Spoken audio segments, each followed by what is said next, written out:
Yani da bhutani samagatani bhumani vayani va antalike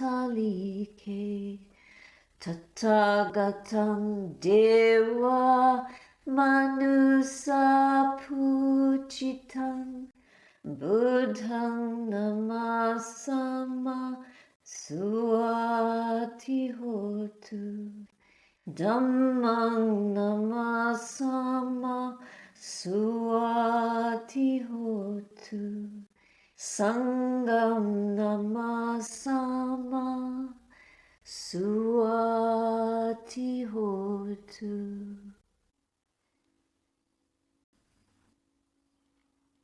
Sometimes we get into a place in our practice where we need some advice. So it's good to have a guide. Some years ago, I was on retreat for several months in the eastern mountains of New Zealand. And one afternoon, during a dark night of the heart, I asked one of the elders, Father John, a monk in the community who had spent decades there in that cloister. He was probably in his early 80s. I asked him, how can one penetrate the darkness and sustain faith in our ability to keep going on the path? And he replied in his thick Irish accent, when you get really close to the sun, it burns. That's all he said. I took it as a caveat that by knowing the extent of heat we have to undergo when we dare to travel inward to the interior sun, we could better bear the intensity of that crossing. Our traditions may on the surface appear very different, but we all pursue a path of truth. And the exertion towards our spiritual fulfillment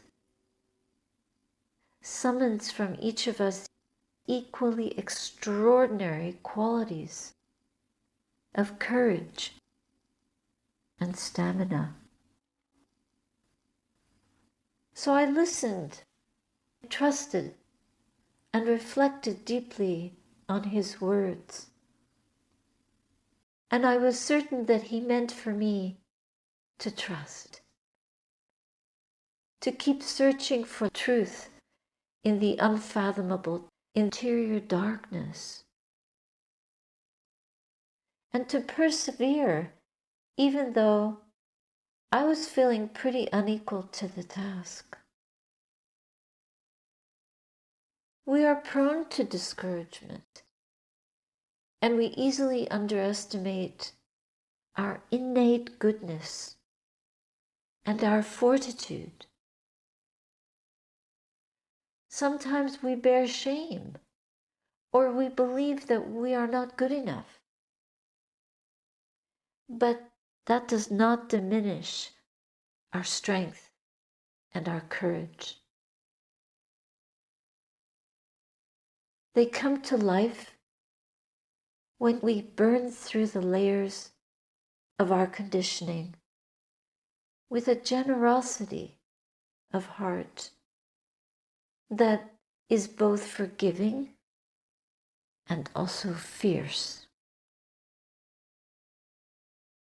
That burning quality, that burning energy of longing for the truth opens us to the truth. The truth of what? Of change, and of a vastness of being that is beyond our frailty, because it is indestructible It is deathless. It allows us to be with the inferno of our day-to-day struggles, doubts, bouts of fear, anxiety, shame. Sometimes we bear so much grief when things don't go right, in times of loss, so much more struggle, suffering.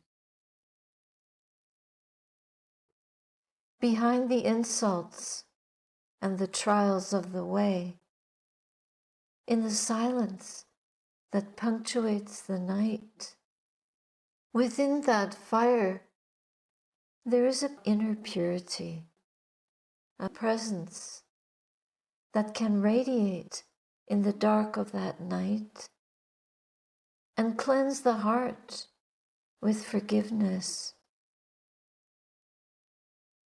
It is at once energizing and illuminating. Our instinct is to run away from this fire.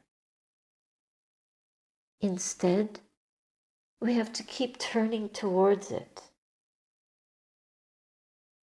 We have to balance it with mindfulness and wise attention so that it purifies the dust of lifetimes. At the same time, we will replenish our strength and illuminate our minds in this process of waking up. It's a natural unfolding. This is how it has to happen. Whatever the thinking mind presents, we have to be there to notice where it takes the heart.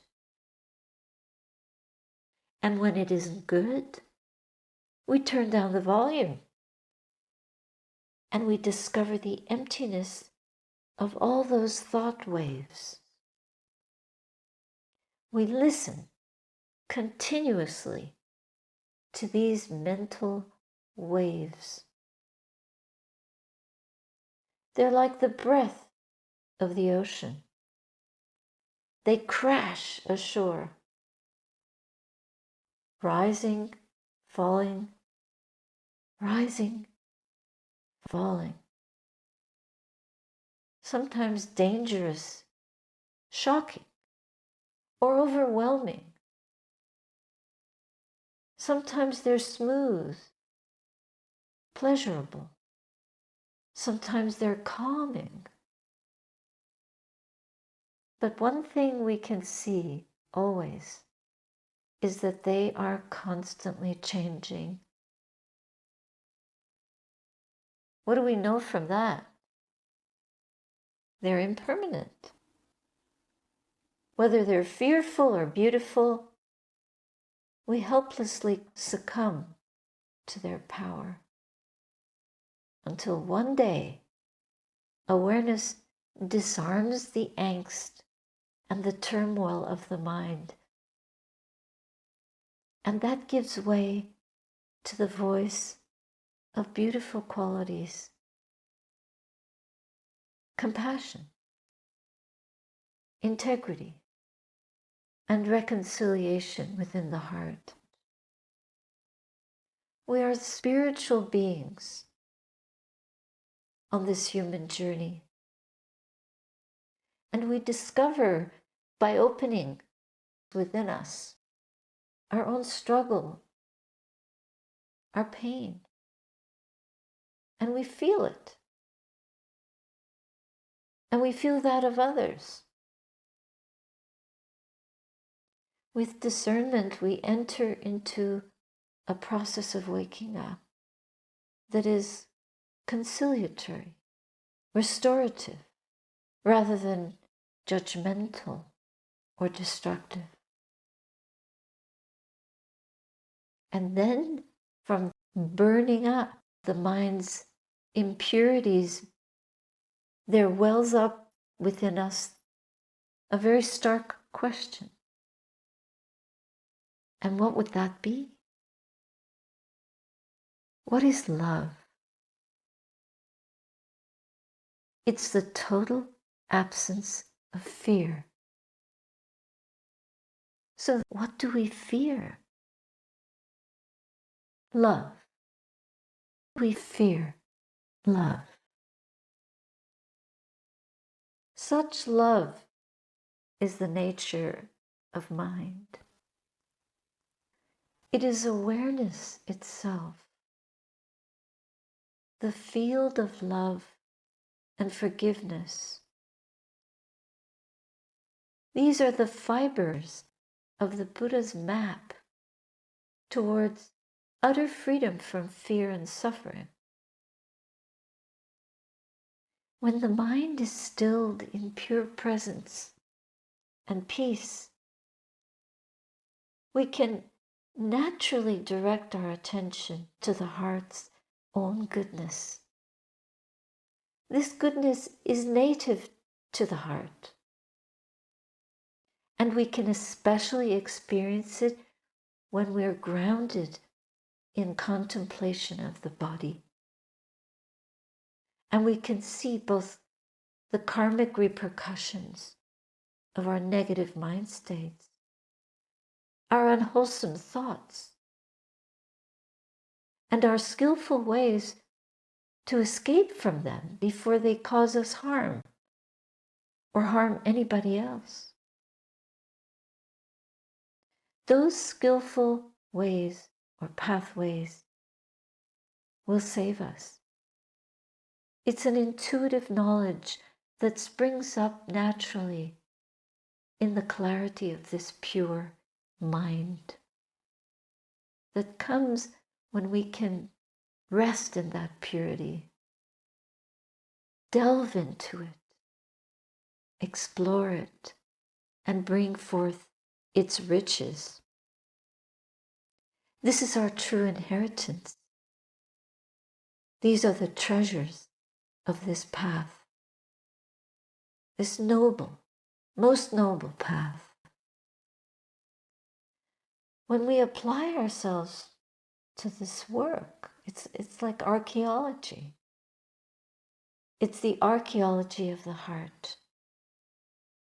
And we know that it's not going to be perfect right away. So we start. We start the process. And we prepare ourselves because we're going to have to let go again and again and again in unimaginable ways. But we don't give up. We trust the path, and we trust what we know will bring good results. So we let go, not in minor ways, but in this mega shift of seeing, of understanding, that will wean us away from these inveigling worldly currents and habits of lifetimes.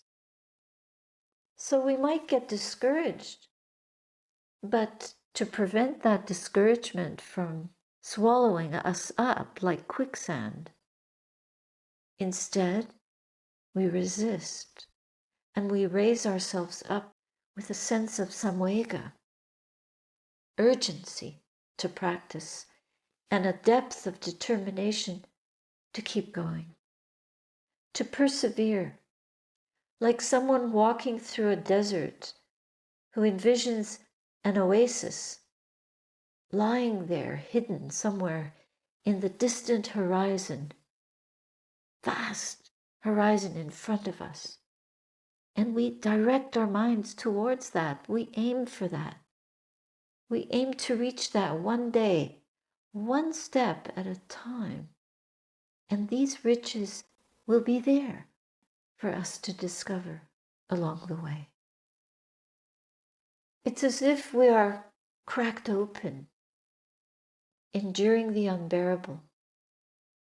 And that process has the quality, the characteristic of the fleeting nature of all experience. So yes, we feel these pains of loss, of injury, of being broken apart, disappointments and disturbances, all the impacts of this life. And yet, we see the emptiness of all things as they appear. They transpire and they dissolve again into the void. And when we are touched by impermanence, by suffering, and by emptiness, we learn that these are universal. It's not personal. It's not like we're bad, so that's why these things come up in our life. But our journey is the journey of everyone, all beings. Like a mountain climber, we gather the right equipment and gradually we gain altitude. The higher we go, the more we feel the lightening of the load. So this is what happens on the path of awakening. We are emptying out delusion. First, we have to wake up to all the dross within us. We have to clear it out, moment by moment, breath by breath, day by day. Sometimes one step forward, 2 steps back, but we keep going. We have to learn to breathe, to walk, to speak, and interact with a pure mind. We have to teach ourselves this.